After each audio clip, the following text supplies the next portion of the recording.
Hi listeners, I'm Anna Kaszycki, world champion rower with 3 international degrees and now youth mentor and coach. This is the Aspire Beyond Greatness podcast, where I share inspiring individual stories to empower you to achieve your goals and future life pursuits. If you enjoyed the podcast today, please leave a 5-star review on iTunes. Have a great day, and remember, go after what you want. Welcome to the Aspire Beyond Greatness podcast. Today we have a very special guest joining us from South Australia. His name is Nick Giannasi, and he is a part of the Love, Peace, Harmony movement. Thank you so much for joining us today, Nick. Thank you so much. Pleasure. I'm very grateful to be here. Awesome. Yeah, you drove an hour, so we've got someone who's committed fully to the podcast. I want to kick us off. So, as you know, this is all about empowering youth and getting them to be influenced by different people's stories. And the first thing I'd love to ask you is if you could think back to when you were 14 years old, what advice would you give to yourself at that time? Good question. And it's funny because I actually wrote a book for Stacey Huish in the 1000 Ripple Effects. So I've actually already wrote this for the book, and my topic was true happiness, how to find true happiness. So if I was to go back and speak to myself, I would let myself know at 14, 15, what brings true happiness, and it's through contribution. So basically, I would let myself know, understand the concept of interconnectedness, okay?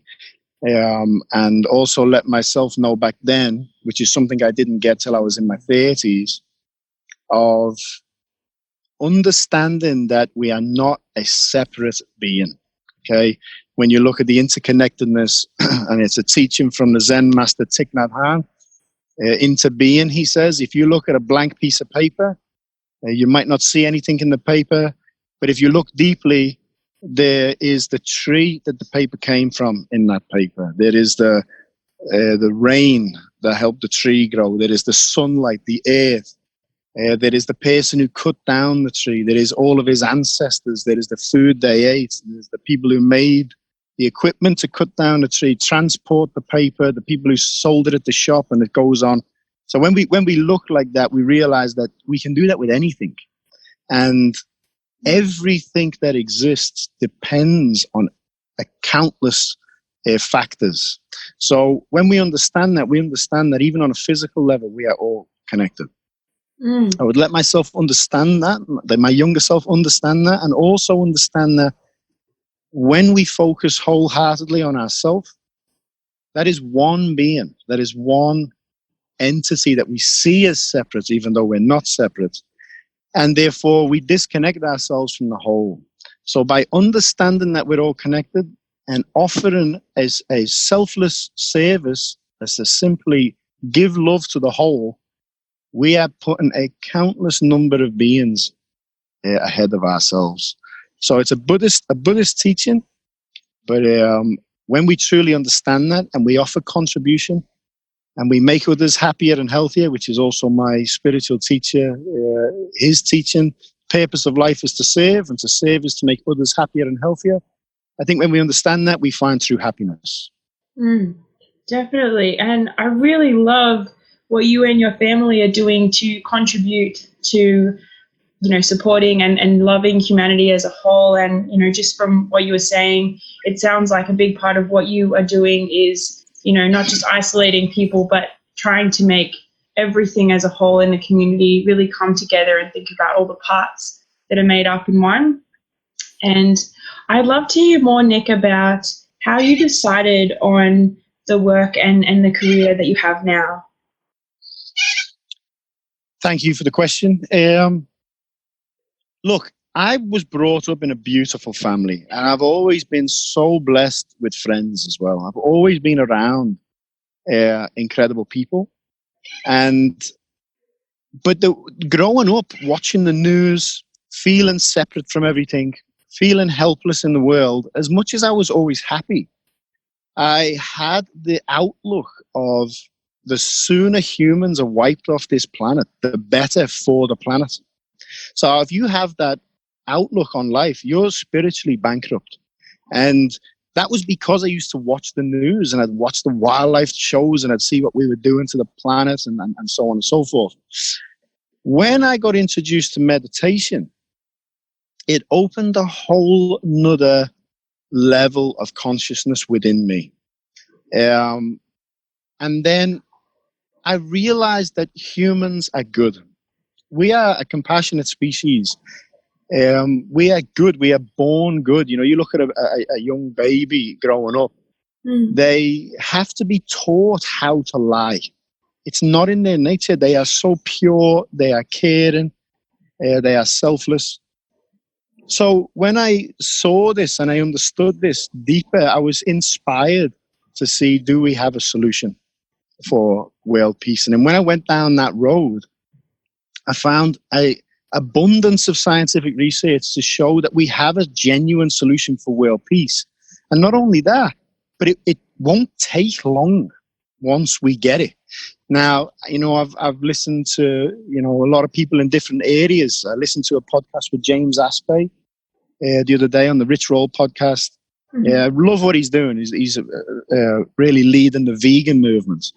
But when I've looked at all these different areas, and everybody's playing their part in this shift in consciousness, because as we head towards possible extinction, which we are, there is an awakening of consciousness swooping the planet at a rate never seen before. So everybody who's in whatever field they're in is contributing to this. But when I've looked at each one, and I'm not saying one's better than the other one, because it's all a part of the whole, but collective meditation influences every area. So it doesn't matter whether you're in politics, whether you're passionate about the environment, if you're passionate about the vegan movement or whatever it is. See, one thing I've noticed is people who are passionate about the environment or people who are passionate about veganism or politics, they get angry. They get angry. And when you understand, and what quantum physics is pointing out to us now, that we are connected by a field, they've settled on the term field, and the field that connects everything acts as a conduit. It carries what we feel on the inside into the world around us. And it affects everything in our environment. So if you're angry, the only thing you're contributing to the field is anger, because the field responds to human emotion. What you're feeling, you're sharing. So compassion is a big one. We need to understand the suffering of the people who are creating suffering, move into love and forgiveness, and make sure that we're always contributing a coherent message to the field. I hear Deepak Chopra say, our reality is a moment-by-moment manifestation of the collective consciousness. So I might go a little bit spiritual here. If you look at if I was to ask you to close your eyes and rest your awareness on your hands, you could, okay? You could feel the energy of your hands, and you could almost observe your hands, even though your eyes are closed. If I asked you to rest your awareness on your heart, you could do the same. If I asked you to rest your awareness on your brain, your mind, and your thinking, you could do that. So therefore, if I was to say, who is observing? That opens a real spiritual dimension, because that observing consciousness, that spirit, if you like, that is not in time and space. That observes this reality. If you, in the Zen tradition, they say, if you were to get a picture of yourself as a baby, a toddler, a teenager, an adult, present day, you would see that on the photographs, the body is always changing. It's subject to three-dimensional time and space, and it's always changing. But in those photographs, there is an awareness, a conscious presence that is there before it comes into the body. It gives energy and life to the body. It's always present. It observes this reality, and it's there when this body ends. So why am I sharing that? Because that conscious presence, whatever it believes, it will observe. It will create in its world. So I always say in our presentations, turn off mainstream media, because I'm not going down the conspiracy route here. But the people who control our planet, they understand the power of collective consciousness more than we do. If they keep bombarding us with negativity and we believe what we're seeing in the mainstream media, what happens is our DNA can't express itself. We vibrate lower, we move into stress, we see everything as separate in the world. We become more matter. This is what Joe Dispenza's proven now. And we will observe that world. We will create that reality. So I always say, if everybody turned off the mainstream media, turned off the TV, and just focused on peace and coherence energy, we can shift the field very fast. We can observe a different reality. And this isn't just a theory. There has been 23 peer-reviewed scientific studies with peace-gathering demonstrations where they get a small group of meditators, sometimes 7,000 people or more, but in a given area, it's a small number. And they will do a collective meditation. They will focus on peace and coherence energy.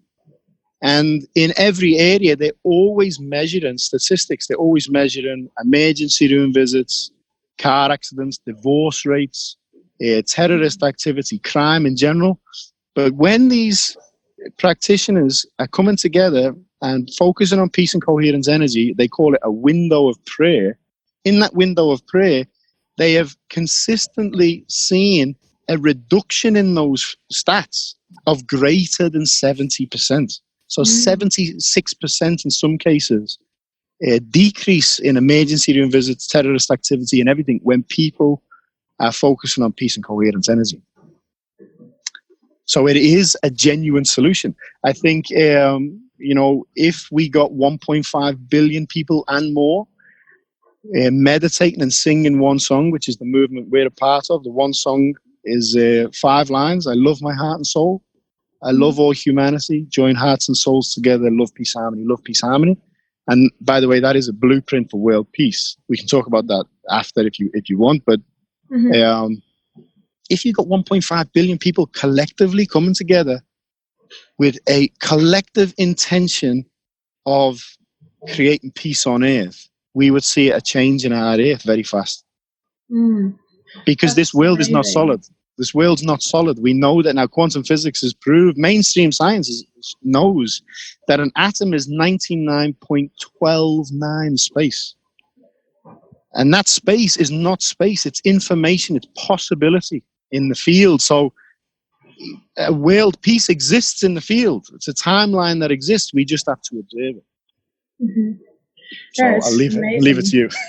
A lot of information in one go. That's so incredible. And I love that you've taken, something so beautiful and you've really manifested it into something and you're making a difference in people's lives through the work that you and your family are doing, through the talks, I understand, that you're doing regularly, and just kind of like the videos and the regular contact with people.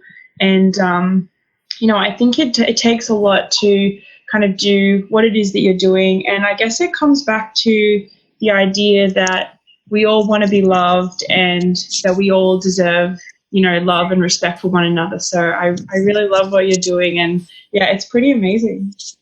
It's good that you even made that point, because when I said the song is a blueprint for world peace, every spiritual tradition that I've looked into or researched or studied and practiced, the foundation is to love yourself. It is to find the one life, that observant consciousness, that spirit that I just spoke to you about, that is in everything we see. There is an observant consciousness behind everything we see. So when you find the divine consciousness within yourself, it is the foundation. The foundation is to love and forgive yourself. And from there, once you achieve that, you naturally move to line 2, which is I love all humanity. This humanity represents all things, trees, planets, stars, galaxies. But it's a natural progression. And there's still an I there. I love my heart and soul. I love myself. Then you move to I love all humanity. It's a natural progression. Line 3 is join hearts and souls together. You, through your experience, you see the interconnectedness in everything. You understand you are one with everything. And this is a divine calling to join as one. And then there's no I then. There is just love, peace, and harmony as a universal condition. That is the result of the previous lines. So it starts with loving yourself. So I'm glad you brought that up. Oh, thank you. Yeah, I didn't realize that it was a sort of progression. That's really cool. Yeah, it is cool. Yeah, and it's funny because just meditating with this this song for so long, I get daily insights into this this song, this mantra. Oh, wow. And, you've shared some really great sort of lessons and experiences, and I guess some of the research that you've been doing along the way. And I would love to know, Nick, what would you say has been your greatest lesson? My greatest lesson, I would say, understanding. In the presentation, I always say we start off with understanding it. So the first bit is a load of information, which is all the scientific research to lay a foundation for the second part. So that's all mind stuff. It's knowledge, it's information. But the second part of the presentation, we do a collective meditation, and that's where we experience it. That's where all that all that knowledge turns into wisdom. I always say you can learn everything there is to know about falling in love, but if you fall in love with someone, you realize the experience is on a whole nother level. So to answer your question, that would be my biggest lesson, because understanding it intellectually is one thing, but going on this journey and really surrendering, like we don't really plan anything. We just turn up in an area and then just, I even went through a phase where I said to my wife, I said, I'm not going to tell anybody what we do. I'm just going to live, just go on the beach and walk my dog. And I found that within 5 minutes of anyone I met, whether they were a mechanic, a butcher, a baker, within 5 minutes, I would be having deep spiritual conversations, and I would not have started them. So I think this is good news as well for how people are opening up more and ready for change. But to answer your question, the biggest lesson for me has just been the experience. We pulled up at my friend got married in Apollo Bay, and we just drove down there, and I got there Wednesday night. Thursday morning, I went for a walk with the dog on the beach. My dog started sniffing some woman who was doing yoga. We get talking to her. She finds out what we're doing, and that day we ended up on the radio, the local radio station. So just synchronistic events like that. That's how our life just unfolds. And I think just experiencing that and just knowing that life works for you when you don't get in the way. That's really the beauty, not resisting anything. You know what I mean? Just, even trying to get reception here today. I drove an hour to get reception for this, but I was literally, before we pulled up here, I said to Danielle, if I don't get reception, it was not meant to be. And I was totally cool with it. I didn't want to let you down, but I thought it is what it is. And as soon as I said that, I noticed 4G popped up on my phone in this little area, this little pocket. So I just pulled up straight away, and it was meant to be. So yeah, that's been my biggest lesson, is just not resisting life and just knowing and experiencing what we're trying, the message we're trying to get across. So it's not just me sharing information, I can share experience.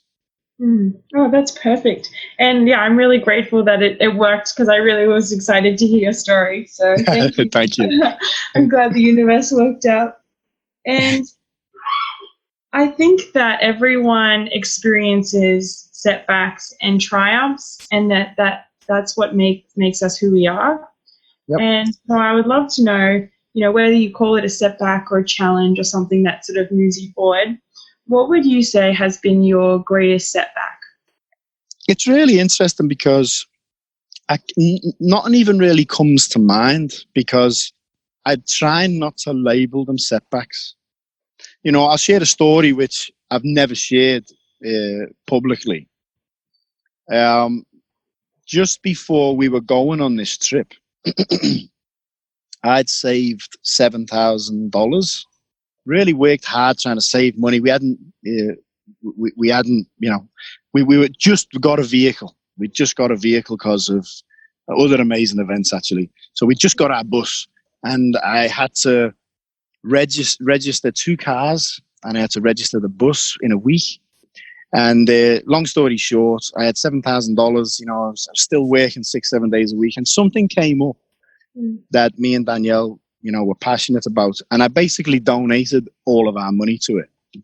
And I still had to pay for these registrations and everything, and then just the jobs that came through for me straight after that, and just how money came to us was just perfect. I was able to still register the cars in time and get the engineer's report for the bus, and then end up having enough money to still go and travel. So, in terms of personal setbacks, I try not to label them setbacks. I try and see them as always just a part of life. Life happens. In terms of things that motivate me daily is, although I don't watch the news, I'm very aware of the suffering that goes on. Even if I was to be honest with you, we went up the coast from Sydney, we went up to Queensland, and we were doing so many presentations that we got to a point where I said to Danielle, the time it's taken, we're going to end up getting to northern Queensland in the summer, and it was just going to be too hot and wet. So we decided to come back down the coast, and we went back to Sydney. And I did like 4 or 5 weeks work in Sydney. And me and Danielle, my wife, we said, we're looking forward to getting back to Sydney just to see if we've missed it. Now, we love Sydney. I've got nothing bad to say about Sydney. It changed our life moving there. But it was a real eye-opener of just how fast people, the faster pace is there, how much people don't have time there. People are working so much just to survive financially, and everyone's just, supercharged on coffee. And I'm when I was there, I was very much a part of that. Just fast-paced, no time to think, always on the phone, and it just was an eye-opener. I thought, people don't have time to stop and breathe, and that's people who consider themselves still to be blessed. When I look at other parts of the world, there's real suffering going on, and I know suffering has a universal role to play as well, to push us in the right direction. But yeah, unfortunately, I can't think of any personal setbacks that I've had, because I don't really label them as setbacks. Yeah, definitely. I think that's a really good example that you've given, though. I mean, there's so many people, and I mean, without them, our organizations and businesses, I guess, wouldn't function. But there are a lot of people who, like you said, function on coffee and work long hours to support their family and society. And sort of, I'm in social work, and so I kind of am one of those people in terms of working the, typical work hours. And yeah, you get so caught up in that I guess sometimes you forget that there is an option and there are other things outside of life. And it's just about taking those moments, whether it's with your family and going for walks on the beach, or spending that time outside of those sort of environments, to realize that there's so much more to life. And it sounds like the experience that you're on at the moment is really teaching you that, and that you're impacting people, on a more personal and sort of holistic level. So it's pretty exciting. Yeah, and I don't mean to say, I'm not trying to say that they're doing anything wrong, but what I'm saying is, and I'm speaking from my experience when I was there, is when you feel like you're just doing what everyone else does and it's the norm, it's just a constant being bombarded with, Wi-Fi from every angle, you know what I mean? And just, so many people contact me now who are on the outside would just seem like everything's going great, but they have this deep anxiety. They have this depression or this deep uneasiness, within them. And that comes from that lifestyle. Maybe people, I know people who think, I don't want to be doing this for the next 20 years, but they don't know how to get out. That creates an anxiety. You know what I mean? So, and if you're in anxiety, you're living in stress. And, you know, as Joe Dispenza says, no living organism is designed to live in constant stress. It creates incoherence in the body and eventually leads to disease. Yeah, definitely. I think that's a really good point. And, you know, I think it's really good those people are reaching out to you. And yeah, it sort of takes a lot of courage, I think, to own up to those things, because there's so many people in life and we look at them, we think, oh, they've got it all together. Like it looks, you know, life looks pretty good. And then, you know, when they're able to kind of like take a moment and look at those things, they see that actually maybe I need to, you know, maybe help myself out and do something that's healthy for me and for the environment and for the people around me, instead of just sort of, you know, working a lot. Because, yeah, it's, you know, taking the time to even just be outside and just enjoy the relationships and the people around us. It makes such a difference. And I think, yeah, you made a really good point there about that. And the next thing I really wanted to ask you, Nick, was what are you most proud of? My son. Yeah? What is it My about son. him? My life, you know, I feel like crying just even you just bringing that up. My relationship with my parents has been so special. Like, I love my parents so much. They've done so much for me. The best parents I could have ever wished for. And I remember being a kid and, you know, my mum was saying, one day, Nick, you're going to have, I said, I love you more than anything, Mum, in the world. She said, one day, Nick, you're going to have a kid more than anything. I was going, no. And, you know, as I said earlier, I've always had a good life. I've always been around good people. I've had loving relationships my whole life. I've been very blessed and very grateful for that. But when my son came into my life, when my son was born, everything shifted for me, because all of a sudden, you know, that internal outlook on life that I said, as soon as humans are wiped off, the better for the planet. When my son came along, it was like, it just put a different perspective on things. I was like, this is a perfect little human being, and I have to care now. And that's when I talk about the presentation, there's two parts to the presentation. To the solution. Sorry, the solution is, the second part is collective meditation, but the first part is love. You know, we have to care. We have to care about our planet. We have to care about our children and our children's children, you know. So when Beau came into my life, I have to care now. You know, I have a different responsibility. And, you know, for years, I wanted to be that parent that was not biased.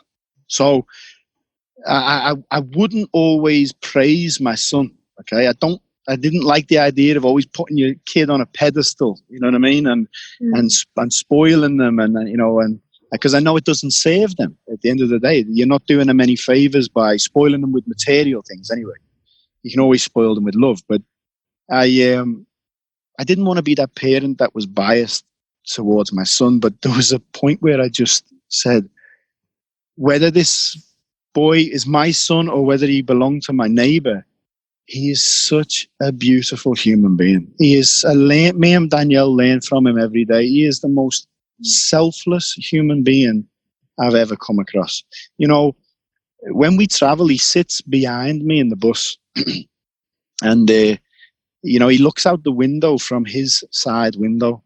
So I said to him the other day, I said, look, sometimes he'll get in the front with me. And the other day I said, do you want to get in the front with me? And he said, yeah. And he sat in the front with me. And I play Love, Peace, Harmony when I travel. Okay. And what I do is, if there's ever any, I always ask any souls of any kangaroos or wildlife that are, please stay away from the road so you don't get hurt. And then I'll chant for any insects or anything that we may hit the bus.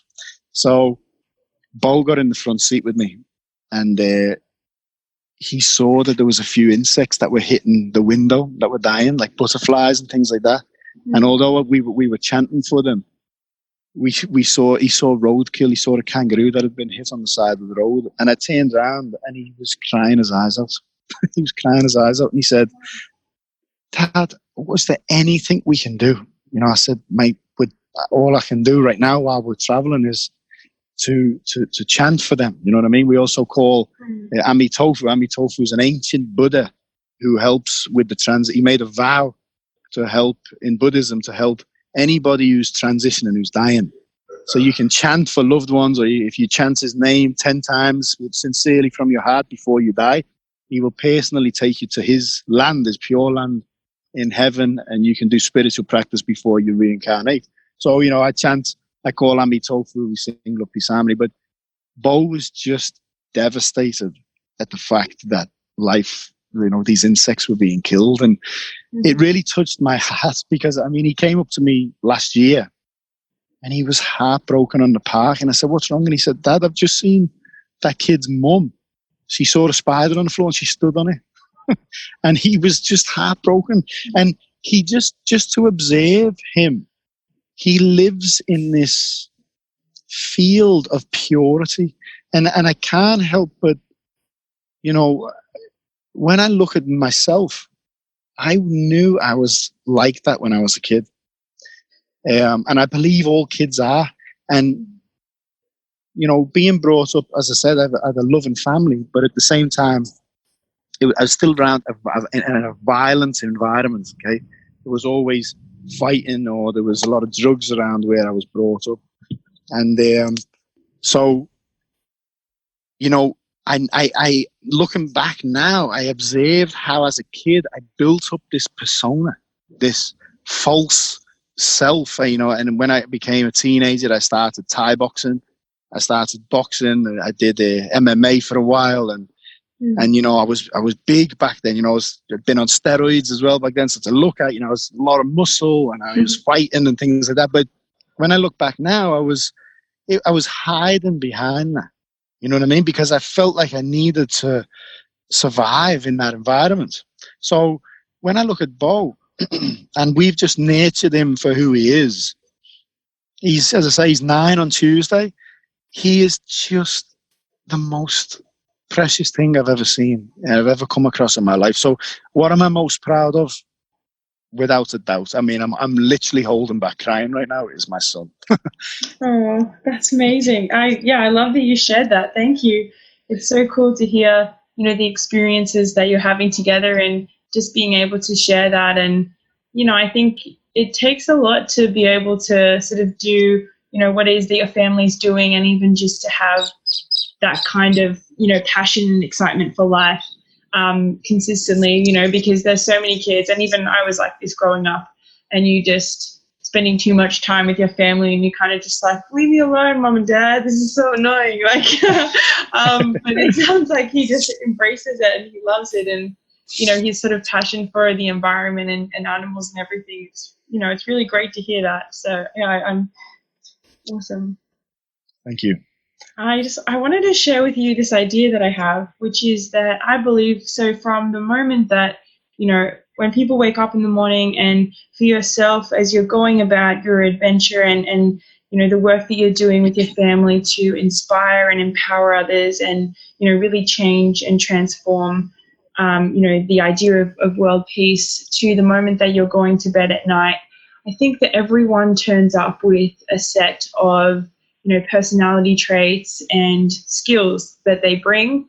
And for example, some people might be really confident, some people might be really passionate or really genuine. What do you think that you bring when you turn up? That's a good question. Personally, I would say communication, because one thing I've always just been able to do is make friends easy.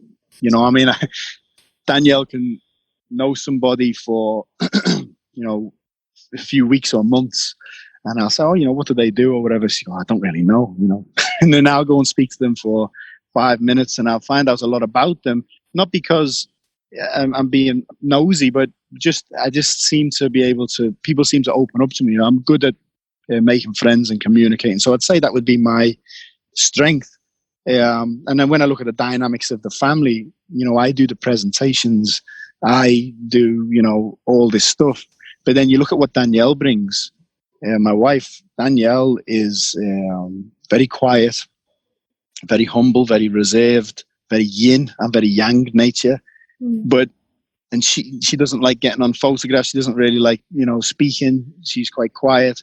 But the level of love and support that she gives me and Beau, and just her selflessness is my inspiration.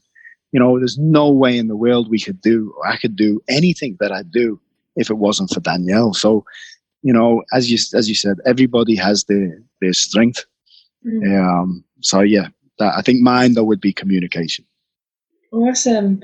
And obviously, the work that you're doing, there has to be something driving you and driving, the project that you and your family have committed to. What would you say inspires you every day? It's funny that you say that, because I finish the presentation with 2 quotes that motivate me daily. One of them is from Greg Braden, who's a conscious scientist, and a lot of his research is in the presentation. He's been bridging science and spirituality for years.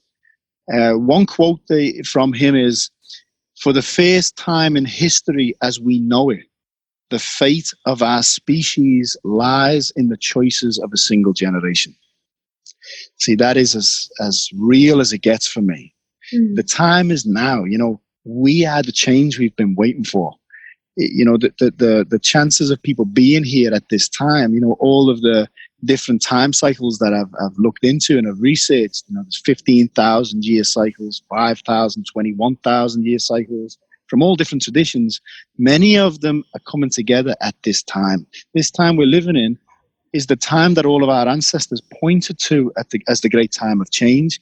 And it's the time that our future generations will look back on as the evolution of human consciousness. And it's not inevitable we're going to make it. Everyone's contribution is needed. So that is one quote. And the other quote is from my spiritual teacher and the founder of the movement, Master Shah. He says, "Together we have the power to heal the world." And we know that now. There's enough scientific research to show that when we come together as a species, and when we start moving in harmony with nature, instead of separating ourselves from nature and trying to conquer nature, we can heal this planet very fast. So that's what motivates me daily, that we have a solution. I don't try and push anything. I just want to share with people information and an experience. And hopefully then whatever they do after that is up to them. I just feel my role is to let people know that there is a solution. There is a solution. Yeah, definitely. It sounds like the presentations that you're doing, they really amplify that. So I can definitely see that in the work that you're doing. And I just wanted to share with you, so I think that everyone, with whatever they're doing in life, they need to have something that supports them and builds them up to, become the best version of themselves. And who would you say has been your biggest supporter? Supporter? I honestly, again, I could list a number of people, because I've just had, honestly, this is another reason why I feel compelled to get out there, is because I've just been so blessed in this life. I've been so grateful. I'm so grateful for the life I've had. I've always had people around me that support me. I'd have to say first and foremost, my mum, my mother. My mother has loved me, whether I've been through whatever stage in life I've been through, whether it's been, I've been going through a difficult stage, or whether I've done things. She's never judged me. She's just loved me. And I know I know how important it is to love a kid, because I've just been nourished with so much love my whole life. And it definitely has helped me, seriously. So I'd say my mother and my father, they're 2 of the most genuine people you'd ever wish to meet. My brother and sister, my friends, then obviously my wife, Danielle, and my son, Beau, but then my spiritual teacher as well.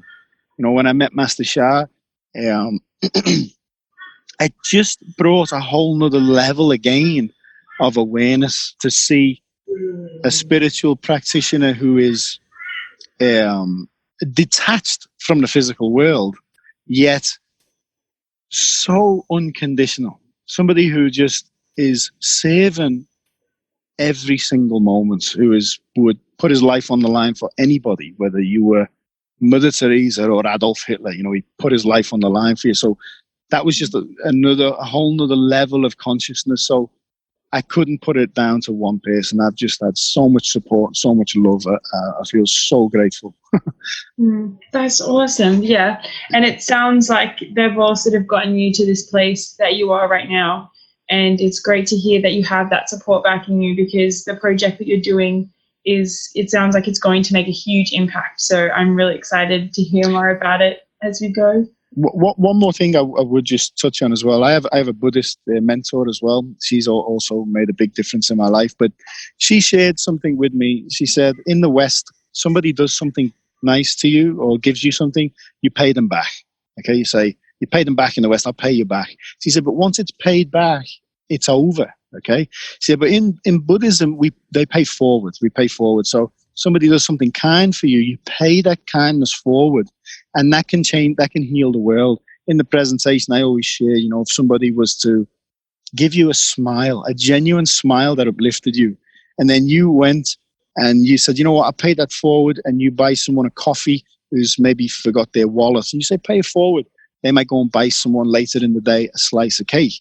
That person who's just received a slice of cake, they may have just had months of hard times.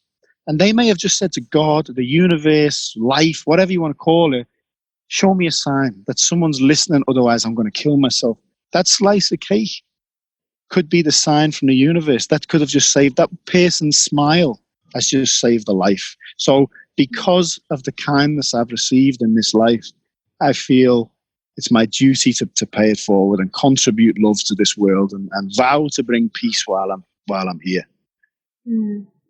Yeah, that's so powerful. Thank you for sharing that. It's really cool.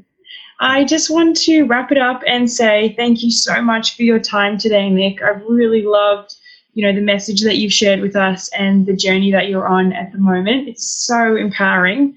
And I just wanted to acknowledge you for the 3 things that I've taken away from the interview today, and that our audience can obviously listen to again and, you know, add to as they listen along. And that is firstly your message of bringing true contribution and interconnectedness that we can all bring to each other. And the second one was that, you know, humans are good in their innate nature, and that we have a conscious presence, and essentially we all want to be loved. So why not, you know, Absolutely. kind of give back and do that. And finally, the message that you've been giving in the talks that we present all over Australia, which is essentially that we are the change we've been waiting for. So Absolutely. Thank you so much for that. And I want to thank you too, because, you know, one thing I've found is it's really interesting to see how there's a point where people get where when they get more, more people are aware of them, then they speak on different platforms, and it's hard to get a message across, I find. And I think your service, this platform that you're offering for people to get their message across, is so important. And I just want to thank you, and I will pay your kindness forward too. So I hold you in my heart all the time, no matter where I go. And I'm so grateful for this. I've really enjoyed it. And thank you for your intelligent questions, because, you know, your questions are definitely intelligent. You know, I always say whenever I study someone, you know, whether it's Wim Hof or whether it's my spiritual teacher, I always say they always seem to get asked the same questions. So intelligent questions always bring out intelligent answers. And I just think your questions have been amazing. I've really enjoyed it. So thank you. Thank you. And for our audience, if they wanted to connect with you and hear more about the journey that you're on, what's the best way for them to do that? So our personal journey, you can go Instagram is Love Peace Harmony Road Trip. On Facebook, it's Love Peace Harmony Road Trip. Or Nick, Nick, Dan, Dan, Beau, Beau, Nick, Dan, Beau, one word, love. That's what I'm most active on. We're getting a website set up, so we're a little bit all over the place with our social media at the moment. But if you want to connect to the actual global movement, it's lovepeaceharmony.org. Perfect. Thank you. And be sure to check out Nick's adventure with his family and some of the work that they're doing to empower others. And be sure to stay tuned for another episode of the Aspire Beyond Greatness podcast. Thank you so much. Thank you.